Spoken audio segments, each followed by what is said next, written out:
Assalamualaikum warahmatullahi wabarakatuh. Kami dari tim Neonatologi Fakultas Kedokteran Universitas Muslim Indonesia yang terdiri dari saya, Jauharia, yang sebelah kanan saya Dr. Emma Lasiri, sebelah kiri saya Dr. Alfian, akan memperkenalkan video skill resusitasi neonatus untuk blok kegawat daruratan dan traumatologi. Setiap saat kita akan menerima bayi baru lahir, kita memerlukan untuk melakukan persiapan. Persiapan itu terdiri atas persiapan keluarga, persiapan antisipasi, persiapan tim, persiapan tempat, dan persiapan alat. Persiapan keluarga dilakukan sebelum bayi lahir dengan memperkirakan masalah-masalah yang akan dihadapi oleh bayi baru lahir. Persiapan antisipasi itu menggali semua masalah yang ada pada ibu maupun pada bayi atau janin, sehingga kita bisa mengantisipasi apa yang akan terjadi ketika bayi lahir. Persiapan tim terdiri dari 3 orang, yaitu leader. Leader akan berdiri di sisi atas dari kepala bayi dan akan berfungsi untuk membantu membersihkan jalan nafas atau airway dan membantu breathing atau pernafasan. Kemudian orang kedua yaitu circulation berdiri di sisi kiri dari pasien dan akan berfungsi untuk membantu mendengarkan detak jantung bayi dan melakukan kompresi dada bila dibutuhkan. Orang ketiga berdiri di sisi kanan bayi yaitu bagian equipment dan obat-obatan. Dia akan membantu untuk mempersiapkan peralatan dan memberikan pengobatan dan membantu leader untuk memberikan antisipasi yang akan dilakukan. Persiapan tempat untuk melakukan resusitasi adalah meja resusitasi atau infant warmer yang hangat tentunya, yang perlu dinyalakan sebelum bayi lahir, kira-kira 15 menit sebelum bayi lahir. Pada infant warmer yang menggunakan pengatur suhu, kita bisa mengatur suhu 34 derajat Celcius sebelum bayi lahir. Kemudian tempat itu harus datar, punya alas, yang alasnya tidak terlalu keras dan tidak juga terlalu lunak, dan cahaya yang cukup terang. Kalau kita tidak bisa mempunyai infant warmer, maka kita bisa menggunakan lampu penghangat, bohlam atau lampu pijar 60 watt dengan jarak antara lampu dan meja resusitasi sejauh 60 cm. Persiapan alat resusitasi. Alat resusitasi hendaknya disebar di atas troli resusitasi dan kemudian jangan menumpuk agar mudah terlihat. Alat-alat ini disiapkan berdasarkan fungsi, dikelompokkan berdasarkan fungsi, yaitu airway, breathing, circulation, dan drug. Alat untuk airway terdiri dari 3 lapis kain untuk menjaga kehangatan bayi baru lahir, disertai topi untuk membungkus kepala bayi. Kemudian alat untuk membersihkan jalan nafas, yaitu balon pengisap lendir, atau kalau mempunyai suction listrik, maka kita bisa menggunakan suction listrik. Dan kalau menggunakan suction listrik, maka kita harus mengetahui kekuatan suction dan yakin bahwa pasokan listrik menyala. Kemudian kelompok berikutnya adalah breathing. Untuk keperluan memberikan bantuan nafas, kita bisa menggunakan balon dan sungkup. Sungkup harus disiapkan dalam berbagai ukuran, dan balon harus diyakinkan berfungsi baik. Katu pelepas tekanannya berfungsi, dan reservoirnya tersedia. Kemudian kita juga perlu menyiapkan laringoskop. Laringoskop ini harus kita pastikan lampunya menyala dan baterainya baik. Kemudian harus kita siapkan pipa endotracheal yang rata, tanpa cuff, dan mempunyai ukuran yang sama dari ujung hingga pangkal. Stilet bisa kita gunakan bila kita ingin memasukkan pipa endotracheal tube tetapi kita mendapatkan kesulitan. Jadi stilet ini bisa kita masukkan ke dalam pipa dan kemudian kita membantu kita untuk mengarahkan letak pipa. Kita mengarah berikutnya ke circulation. Untuk keperluan circulation, menilai sirkulasi, kita bisa menggunakan pulse oximeter yang akan menampilkan saturasi oksigen dan heart rate, atau kita bisa menggunakan stetoskop untuk mendengarkan heart rate atau detak jantung. Dan obat-obatan seperti cairan untuk keperluan sirkulasi, berbagai ukuran spuit, dan kateter umbilikal bila kita mempunyainya. Alat lain yang perlu kita persiapkan bila kita memiliki alat tipis resuscitator adalah alat untuk memberikan bantuan breathing.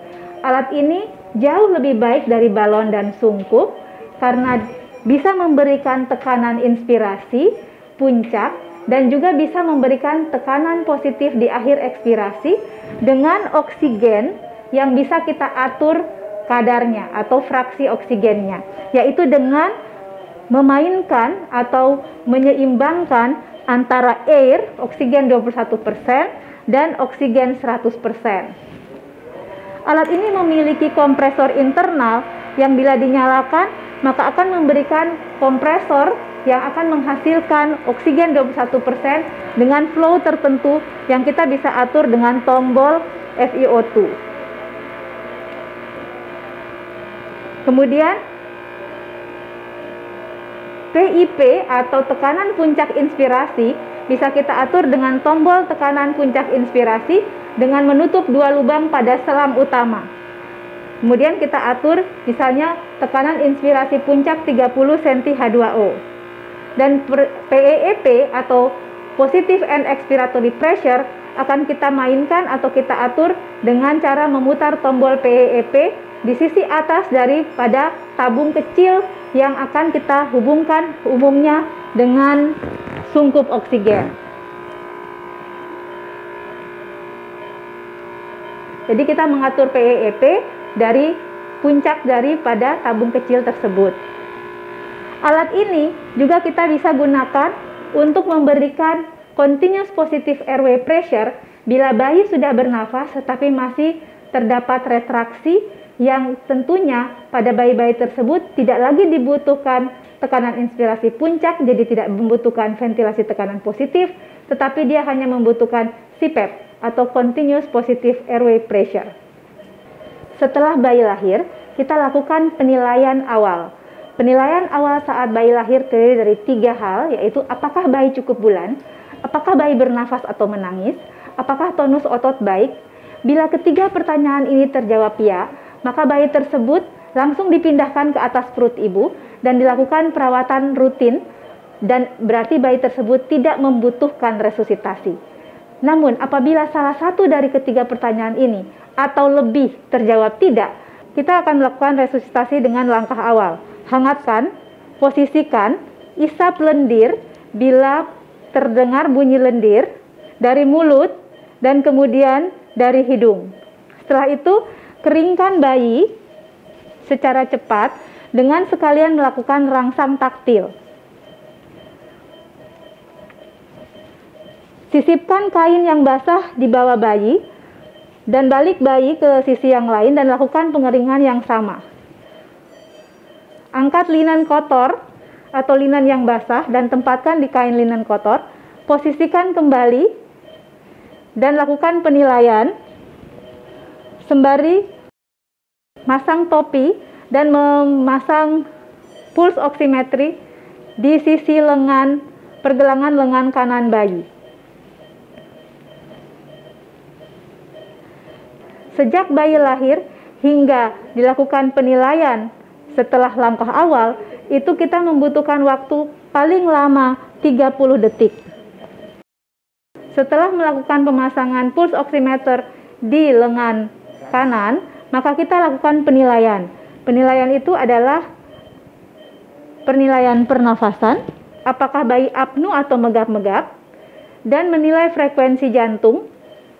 Dilakukan oleh sirkulasi dengan mendengarkan denyut jantung di sisi kiri paru bayi, dada bayi, atau melihat apa yang ditampilkan heart rate yang ditampilkan pada pulse oximeter. Bila heart rate kurang dari 100 dan atau nafas apnu atau megap-megap, maka kita melakukan langkah selanjutnya, yaitu breathing. Bila pernafasan bayi apnu atau megap-megap, atau frekuensi jantung kurang dari 100 kali per menit, maka kita harus melakukan ventilasi tekanan positif. Ventilasi tekanan positif diberikan dengan alat paling sederhana, yaitu balon dan sungkup. Untuk memberikan ventilasi tekanan positif menggunakan balon dan sungkup, maka kita harus memperhatikan besar sungkup.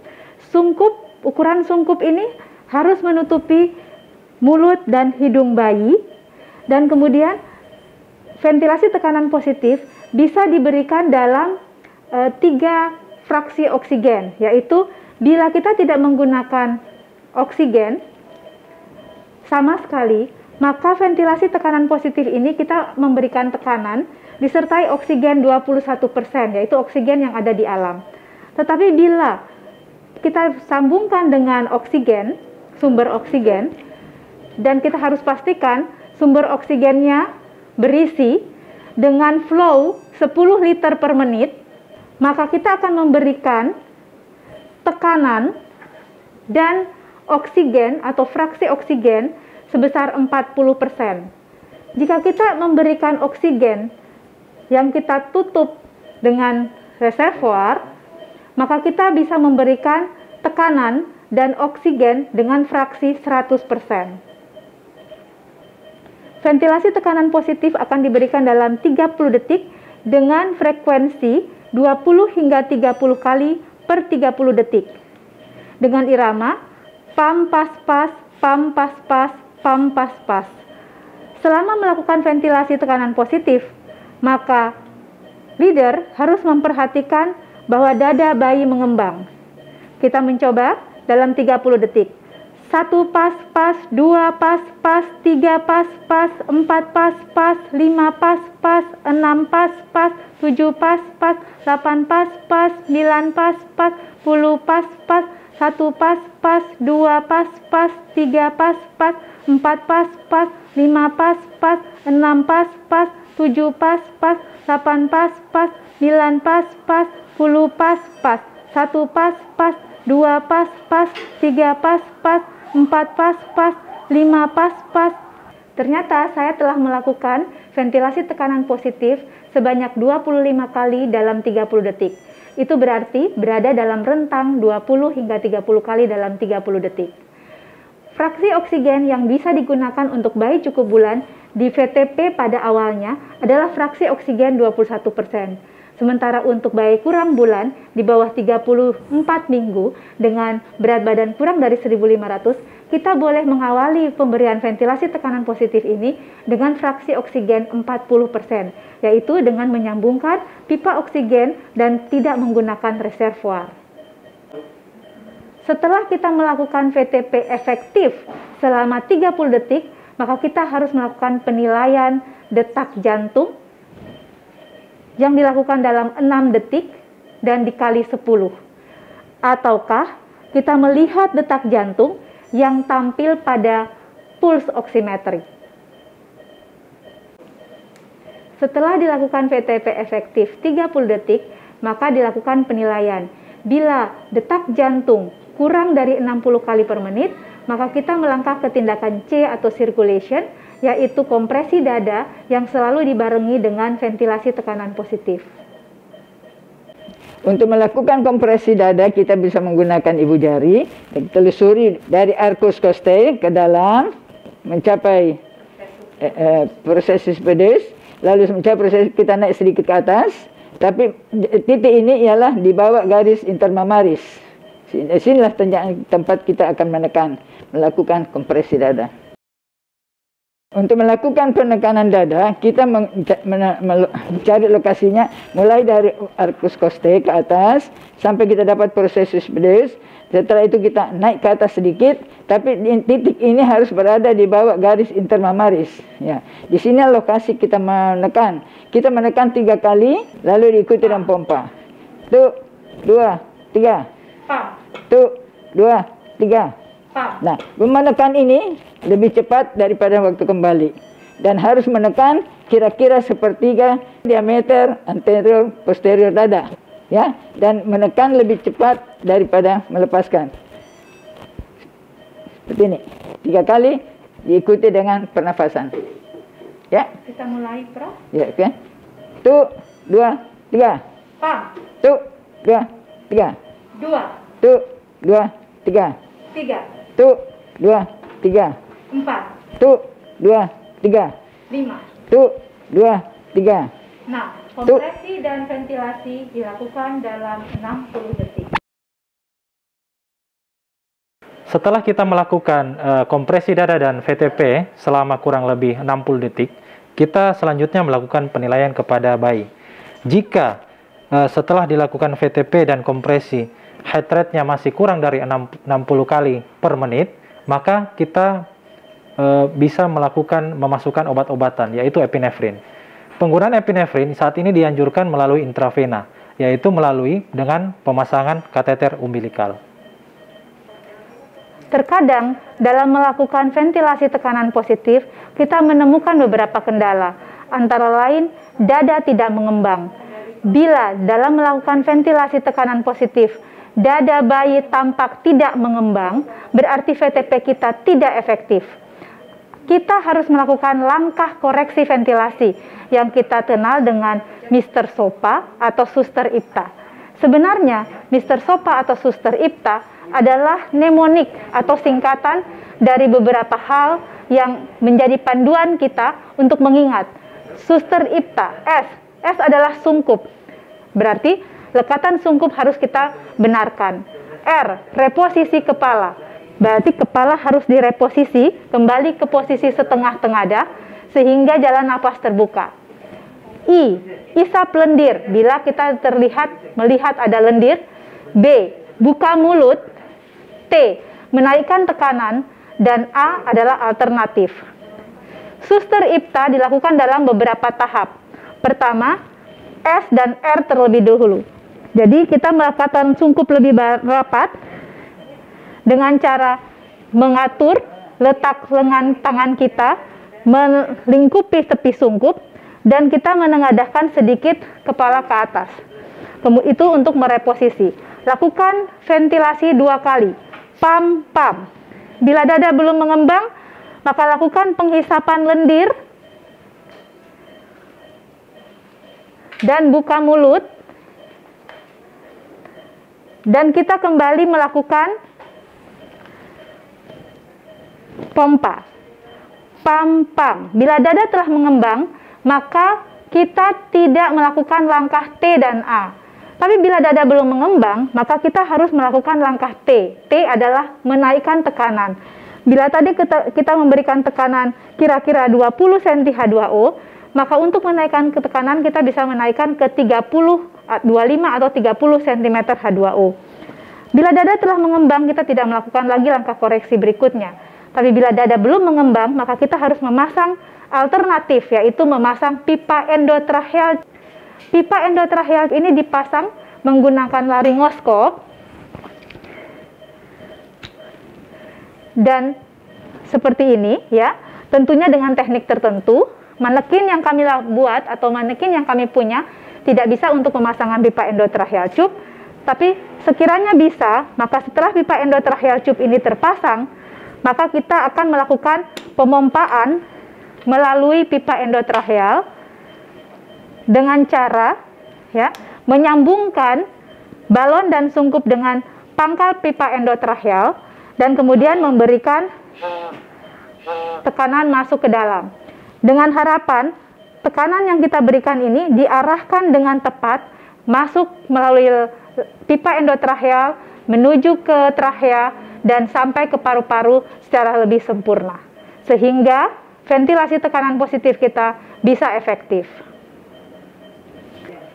Dalam alur resusitasi 2010 American Academic Pediatric yang kita pelajari, bila setelah langkah awal selesai dan bayi tidak apnu, heart rate lebih dari 100, maka kita harus melakukan penilaian perantara, yaitu Apakah bayi bernafasnya sulit ataukah bayi biru?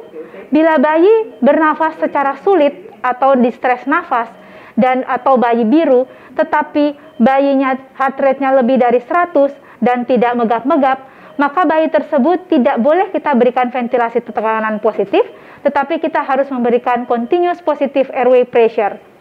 Continuous positive airway pressure hanya bisa diberikan dengan menggunakan tipis resusitator dengan cara menyalakan tipis resusitator, memberikan oksigen sesuai yang kita inginkan, 8 liter per menit. Apakah itu adalah oksigen 21% saja, atau gabungan antara oksigen 21 dan 100% dengan fraksi oksigen tertentu, dan kemudian kita atur PEP yang kita inginkan, yaitu sekitar 5-7 cm H2O, dan kemudian kita tempatkan di atas bayi, dan kemudian kita lihat ke arah manometer, dan manometer ini harus menunjukkan PEP yang kita inginkan, yaitu antara 5-8 cm H2O. Umumnya kita memberikan 7 cm H2O. Untuk bayi yang sesak, ada retraksi tetapi tidak apnu. Nah, pada kondisi tersebut CPAP harus dipertahankan hingga kita bisa sampai pada tempat atau lokasi dengan sarana CPAP bubble atau CPAP yang bisa memberikan continuous positive airway pressure dengan menggunakan humidifier dan juga menggunakan chamber untuk penghangatan oksigen. Demikianlah video skill resusitasi neonatus yang kami sudah perlihatkan. Selamat belajar, semoga bermanfaat. Wassalamualaikum warahmatullahi wabarakatuh.